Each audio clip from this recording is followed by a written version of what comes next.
దివ్యవాణి TV ప్రేక్షకులకు సాయం సమయ శుభాభివందనాలు.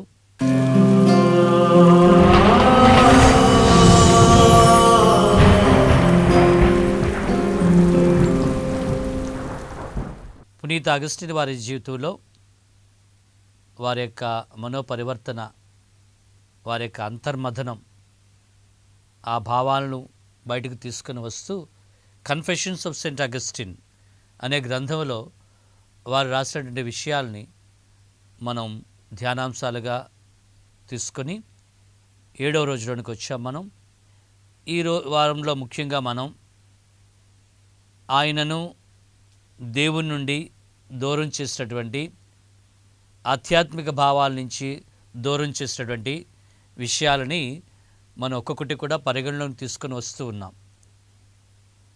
ఆయన ఎలా పరివర్తన చెందాడు, ఏ స్థాయిలోనికి వెళ్ళాడు అని ఆలోచించడానికి ముందుగా ఆయన ఏ విధంగా పతనమయ్యాడు, ఏ విధంగా అధోగతి స్థాయికి వెళ్ళాడు, ఏ విధంగా తన జీవితాన్ని చీకటి కోణాల్లోనికి తీసుకుని వెళ్ళాడు. Dark corners in my life అంటాడు. కాబట్టి ఆ డార్క్ కార్నర్స్, చీకటి కోణాలను మనం పరిశీలిస్తున్నాం.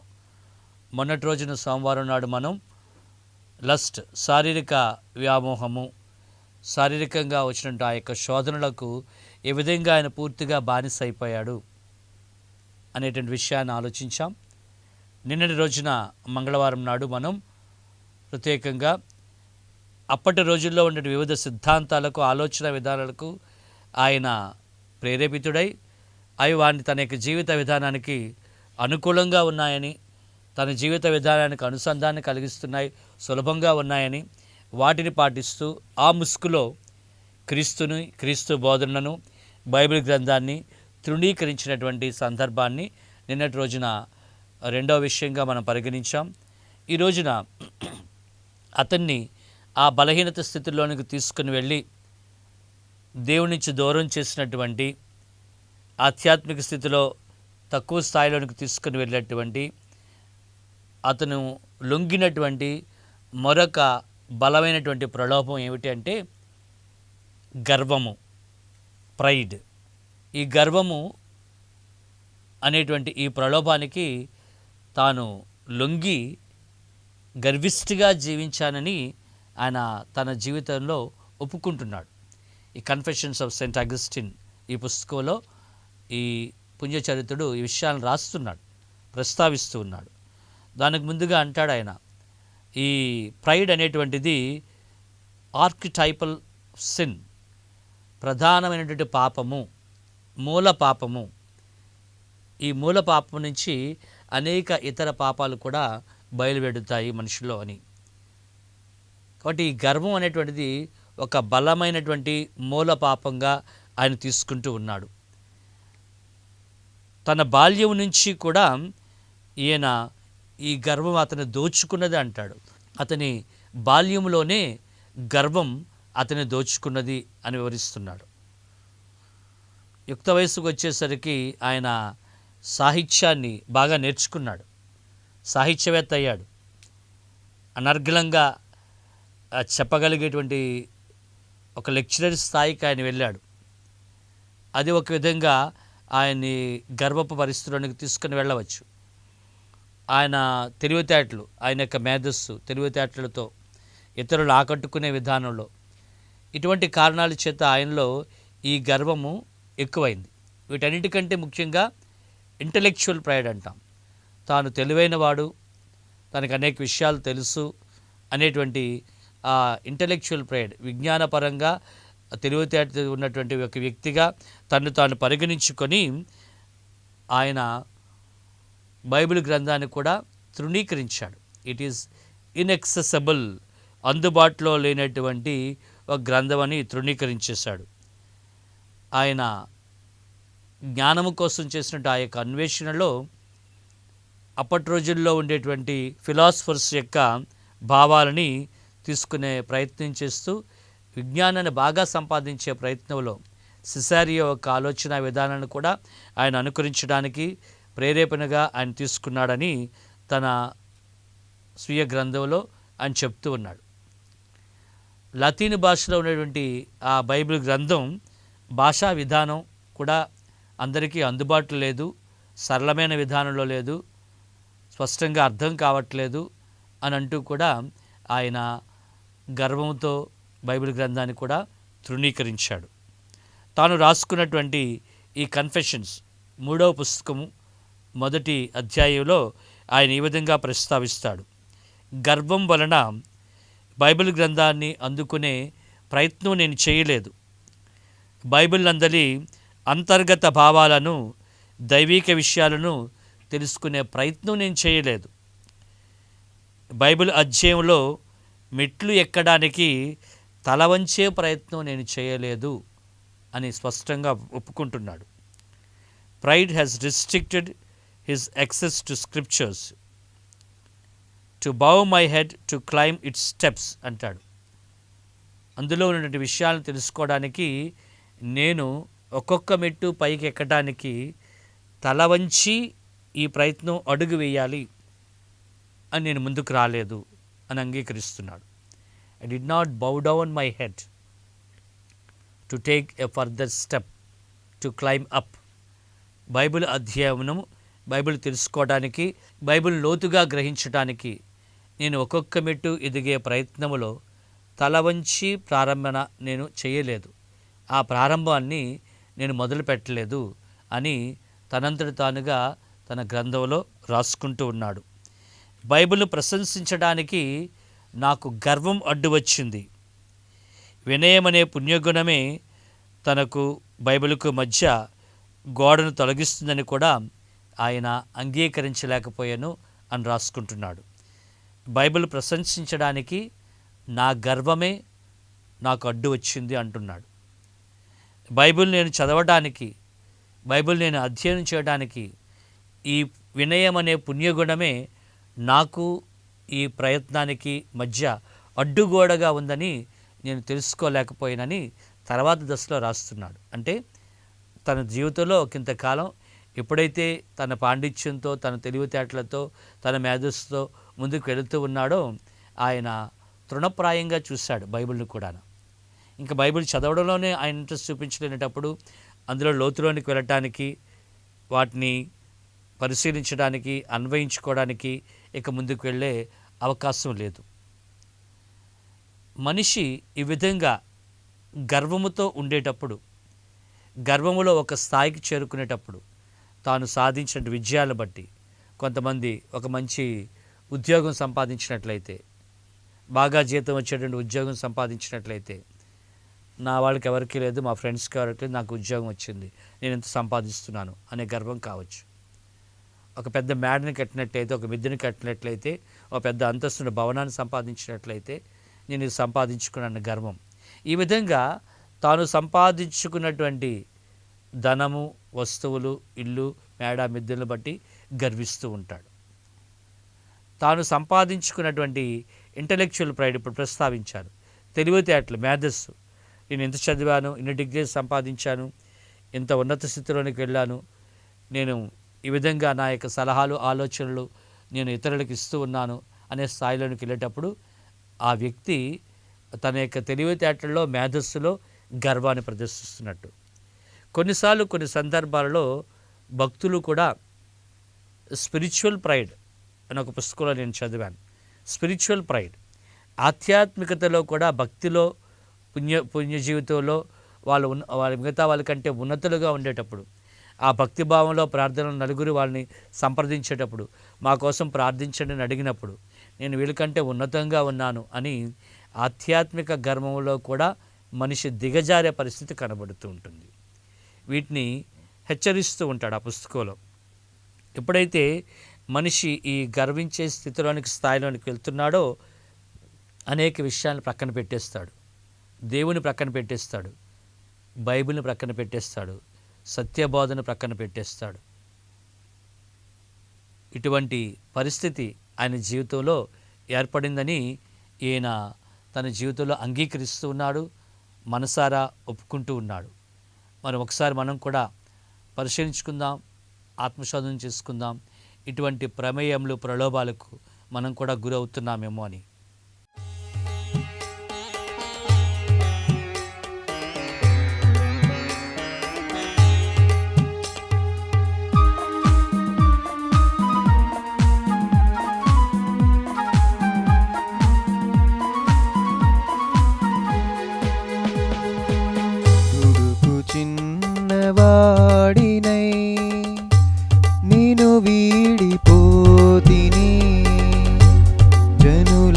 అంత వెలివేయ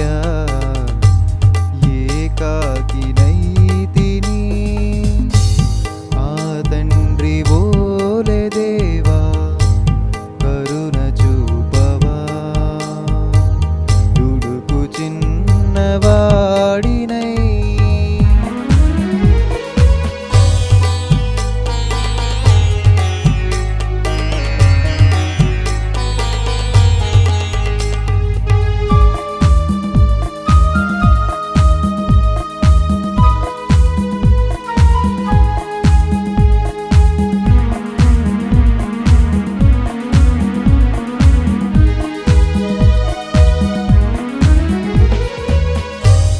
నాకంత తెలుసునని నా మాట వేదమని విశ్వాస సత్యమునే ప్రశ్నించి పామరుడైతి నా అల్ప జ్ఞానమే గర్వాంధకారమై ఆ చౌక తర్కమే అపవాది బోధయై దుడుకు చిన్నవాడినై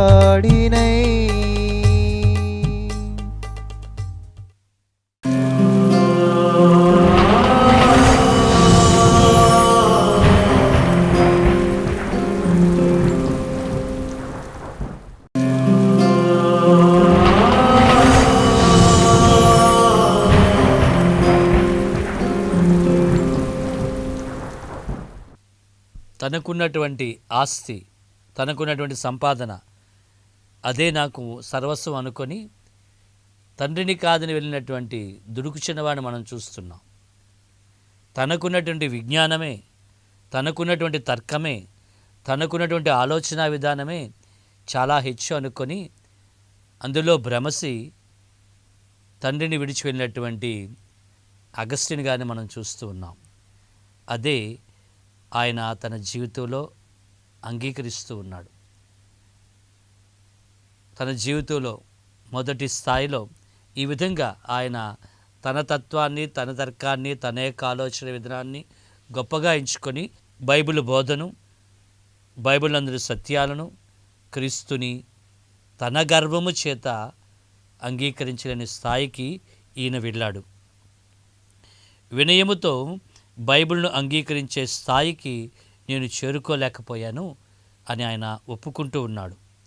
కేవలము నా యొక్క ఆలోచన విధానమే, నా యొక్క తర్కపు విధానమే నేను బైబిల్ని గ్రహించలేకుండా చేస్తుంది.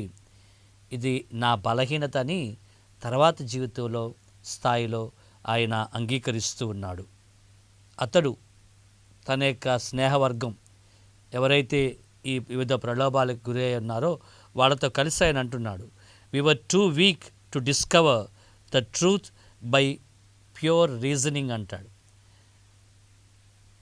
అటువంటి సందర్భంలో నేను నా స్నేహితులు అందరం కూడా సరైన విధంగా ఆలోచించి స్వచ్ఛమైనటువంటి ఆలోచన విధానంలోకి వెళ్ళినట్లయితే ఈ సత్యాన్ని మేము తెలుసుకొని ఉండేవాళ్ళం.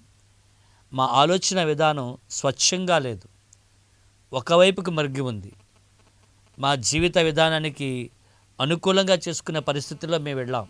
కాబట్టి నిజమైనటువంటి సత్యాన్ని మేము గ్రహించలేకపోయాం, అన్వేషించలేకపోయాం, కనుక్కోనలేకపోయాం అని ఈయన అంగీకరిస్తూ ఉన్నాడు. నిన్నటి రోజున నేను చర్చించిన అంశములు చెప్పినట్టుగా మరి తనకున్నటువంటి ఆ పరిజ్ఞానంతో అప్పటి రోజుల్లో చలామణి అవుతున్నటువంటి వివిధ సిద్ధాంతాలు అవైతే కూడా నలుగురు అంగీకరిస్తారు, సమాజంలో చెల్లుబాటు అవుతుంది, నలుగురితో కూడా వెళ్ళి మాట్లాడి చర్చించేటువంటి స్థాయికి ఆయన వెళ్తూ ఉన్నాడు. కాబట్టి ఆ సిద్ధాంతాలతో ఆయన తన్ను తాను హెచ్చుగా ఎంచుకునేటువంటి పరిస్థితుల్లోనికి వెళ్ళి ఆ మ్యానికేయిజం అని, నియోప్లెటోనిజం అని ఆ సిద్ధాంతాలకు ఆయన ఆకర్షింపబడి వాటిలో పేరు తెచ్చుకునే ప్రయత్నం చేశాడు. కానీ అది కూడా ఆయనకు సాధ్యపడినప్పుడే మళ్ళా వెనక్కి వెళ్తాడు, తన జీవితంలో ప్రశ్నించుకునేటువంటి స్థాయిని వెళ్తాడు. భగవంతుని వెతికే అన్వేషణలో ఓ స్థాయికి చేరుకున్న తర్వాతే నాలో ఈ మార్పు సంభవించింది అంటాడు. ambition and lust were obstacles to me to progress in my conversion. నేను మార్పు చెందుతూ వెళ్ళటానికి నాకు ఆటంకంగా ఉన్నటువంటివి ఈ అంబిషన్, ఈ కోరిక, గర్వంతో కూడినటువంటి స్థాయి. ఇంకా నేను గర్వాత్మనిగానే ముందుకు వెళ్ళాలనే ఈ కోరికతో ఉన్నప్పుడు నా శారీరక బలహీనతలు నన్ను ఈ సత్యాన్ని, నిజ దైవాన్ని కనుగొనేటువంటి స్థాయిలోనికి నేను వెళ్లకుండా నాకు ఆటంకంగా ఉన్నాయని అంటాడు. నీ అందాన్ని నేను తెలుసుకున్నాను ప్రభువా, కానీ నీ అందానికి నేను ఆకర్షితుడైనప్పటికీ కూడా నీ దగ్గరకు రావటానికి నా బరువు వలన నేను రాలేకపోయాను అంటాడు. ఇందులో ఎంత అర్థం ఉందో గ్రహించండి, ఒకసారి ఆలోచించండి. చాలా లోతైన భావం, సాహిత్యంతో కూడినటువంటి భావం, వాక్యం ఇందులో మనకు కనబడుతుంది. నీ అందానికి నేను ఆకర్షితుడైనప్పటికీ నా శరీర బరువు వలన నేను నీ దగ్గరకు అడుగులు వేసుకొని రాలేకపోయాను అంటాడు. I was not stable in the enjoyment of a God. I was caught up to you by your beauty and quickly torn away from you by my weight అంటాడు. నీ యొక్క అందానికి నేను ఆకర్షితుడైనప్పటికీ, నీ అందాన్ని నేను తెలుసుకున్నప్పటికీ, భగవంతుని సంబోధిస్తూ అంటాడు. భగవంతుల్లో ఉన్నటువంటి అందం అంటే ఆ యొక్క సత్యం, ఆ నిజము, ఆ ప్రేమ అన్నిటినీ కలిసి ఉన్నటువంటి ఆ దైవాన్ని నేను తెలుసుకున్నప్పటికీ నేను అడుగులు వేస్తూ ముందుకు రావడానికి నా శరీరం బరువెక్కింది అంటాడు. నా శరీరం బరువెక్కింది అంటే అర్థం ఏంటంటే అడుగులు వేసి ముందుకు రావడానికి నేను సాహసించలేదు, నేను ప్రయత్నం చేయలేదు. నా అంతరంగిక మనస్సులో ఉన్నటువంటి గర్వమే కావచ్చు, అజ్ఞాన అంధకారమే కావచ్చు, నా విర్రవిగితనమే కావచ్చు, ఈ లక్షణాల చేత నేను సాహసించి ముందుకు అడుగులు వేస్తూ నీ చెంతకు, నీ పరిపూర్ణత చెంతకు, నీ అందం చెంతకు నేను రాలేకపోయాను అని ఈయన అంగీకరిస్తూ ఉన్నాడు. వినయాన్వితుడై క్రీస్తుని చేరుకోవడానికి నాలో వినయం రాలేదని తన యొక్క పుస్తకంలో కన్ఫెషన్స్ ఆఫ్ సెయింట్ అగస్టిన్ 7వ అధ్యాయంలో 17-18 చాప్టర్స్లో ఈ విషయాన్ని ఆయన వివరిస్తూ ఉన్నాడు. క్రీస్తు వినయాన్ని చూపించాడు. సాధుశీలుడననియు వినమ్ర హృదయుడననియు మీరు నా నుండి నేర్చుకునండి అన్నాడు క్రీస్తు. మత్తయి సువార్త 11వ అధ్యాయము 19వ వచనం మనం చూస్తూ ఉన్నాం. మరి అటువంటి వినయాన్ని చూపించినటువంటి తన మాటలలో, తన చేతలలో, తన యొక్క శిలువ మరణములో, తన జీవితంలో అటువంటి వినయాన్ని చూపించినటువంటి వినయాన్వితుడైన క్రీస్తుని చేరుకోవటానికి నాలో వినయం రాలేదు. అటువంటి స్థితిలో నేను జీవించానంటాడు. ఆ శాంతియుతమైన గృహాన్ని చేరుకోవడానికి నేను ప్రయత్నం చేయలేదు అని ఆయన అంగీకరిస్తూ ఉన్నాడు. ఈ కన్ఫెషన్స్ అనేటువంటి యొక్క పుస్తకంలో ఆయన రాస్తూ ఉండేటప్పుడు అందుకనే పాపమునకు అన్నిటికీ కూడా ప్రధానమైనటువంటిది గర్వం అని ఆయన ఒప్పుకున్నాడు. The central point of pride is the root cause of sin అంటాడు. The central point, the central cause which is pride, ఈ గర్వమే పాపానికి దారితీస్తుంది. దేవునికి విధేయించలేకపోవడమే పాపము, గర్వము అని ఆయన పరిశుద్ధ గ్రంథంలో 1 అధ్యాయాలకు వెళ్తాడు.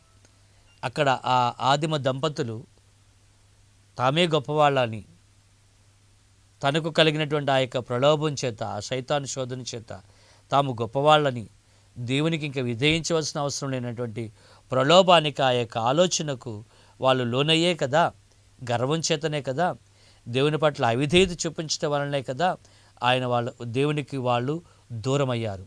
అలానే నేను కూడా నా జీవితంలో నా గర్వము చేత దేవుని పట్ల అవిధేయతను కలిగిన జీవితాన్ని జీవించాను. ఆ అవిధేయత వలననే ఆ జీవితంలో, ఆ ప్రథమ భాగంలో నేను దేవునికి దూరంగా ఉన్నాను, దూరంగా జీవించాను. అటువంటి గర్వాంధకారమైనటువంటి జీవిత విధానంలో నేను మ్రగ్గి ఉన్నాను అని ఈయన ఒప్పుకుంటూ ఉన్నాడు. ప్రియ సహోదరి సహోదరులారా, కీర్తన 75 4-5 వచనాల్లో మనం ఈ విధంగా చూస్తున్నాం. 75వ కీర్తన 4-5 వచనాల్లో, గర్వమును అహంభావమును మిడిసిపాటును మీరు విడనాడండి. ఖచ్చితంగా హెచ్చరిక వాక్యం మనం ఆలకిస్తూ ఉన్నాము. గర్వమును అహంభావమును మిడిసిపాటును, ఈ లక్షణాలన్నింటినీ కూడా మీరు విడిచిపెట్టండి. యెషయా గ్రంథము 5వ అధ్యాయము 21వ వచనంలో మనం చూస్తున్నాము, తమ్ము తాము తెలివైన వారిగా ఎంచుకొని గర్వించేవారు దేవుని ఎదుట ఆయన కోపమునకు గురి అవుతారని. తమ్ము తాము తమ తెలివితేటలతో గొప్పవాళ్ళగా ఎంచుకునేటువంటి వాళ్ళు దేవుని చెంత తృణీకరించబడుతున్నారని. సామెతల గ్రంథము 11వ అధ్యాయము 2వ వచనంలో మనం చూస్తున్నాం, వినయముతో ఉన్నవారు విజ్ఞానమును బడయుదురు అని. వినయముతో ఉన్నవారు విజ్ఞానమును పొందుదురు అని. దైవ సన్నిధానములో ఉన్నటువంటి మనం, ప్రియ సహోదరి సహోదరులారా, ఈ దినములలో భగవంతుని యొక్క ఉనికిని, భగవంతుని యొక్క స్థాయిని, ఆ సత్య దైవమును, ఇవన్నీ కూడా మనకు తెలియపరిచే పరిశుద్ధ బైబిల్ గ్రంథాన్ని వినయముతో అంగీకరించే మనస్తత్వాన్ని ఇవ్వమని పునీత అగస్టిన్ వారు వారి జీవిత ప్రేరణ నుంచి, వారి యొక్క అంతర్మథనం నుంచి, వారు మార్పు చెందడానికి ముందుగా ఉన్నటువంటి స్థితిలో ఏ విధంగా ఎన్నేళ్ల పాటు వీటన్నిటిని నేను దూరం చేసుకున్నాను అని వివరిస్తూ ఉన్నారో మనం గ్రహించుకొని మన యొక్క జీవితంలో వినయముతో, విధేయతతో ప్రభుని పట్ల, ప్రభు మాటల పట్ల, పరిశుద్ధ వాక్యం పట్ల వినయాన్వితులమే ఉండేటట్లు దీవించమని ప్రార్థన చేసుకుందాం. ఈ తపోకాల ధ్యానాంశములో సాధుశీలుడననియు వినమ్ర హృదయుడననియు మీరు నా నుండి నేర్చుకోండి అని ప్రభువా మాకు తెలియజేస్తూ ఉన్నారు.